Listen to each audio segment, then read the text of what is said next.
Artıq bir neçə dəfədir ki, bu məsələlər toxunulur. Azərbaycanın adı dəyişdirilsin. Azərbaycanın.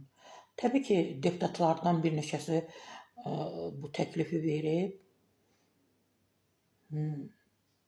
Azərbaycanın adının dəyişdirilməsi məsələsi yenə də deyirəm, gündəmə gəlib. Belə bir təkliflə növbəti dəfə Milli Məclisin deputatı Qüdrət Həsənquliyev çıxış edib. O yeni konstitusiya dəyişikliklərinə uyğun olaraq Azərbaycanın adının dəyişdirilməli olduğunu diqqətə çatdırıb. Onun fikrincə dövlətimiz Şimali Azərbaycan adlandırılmalıdır. Niyə?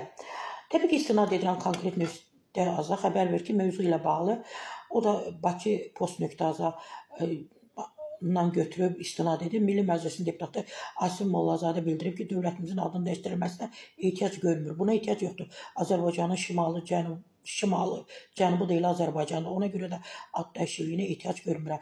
Müsavat Partiyasının məclisinin sədri Arif Hacılının fikrincə ad dəyişikliyi üçün şərait yetişməyib. Azərbaycan konstitusiyasında dövlətimiz Azərbaycan Respublikası adlanır. Eyni zamanda hazırda ad dəyişikliyi üçün zəruri tarixi şərtlər mövcud deyil.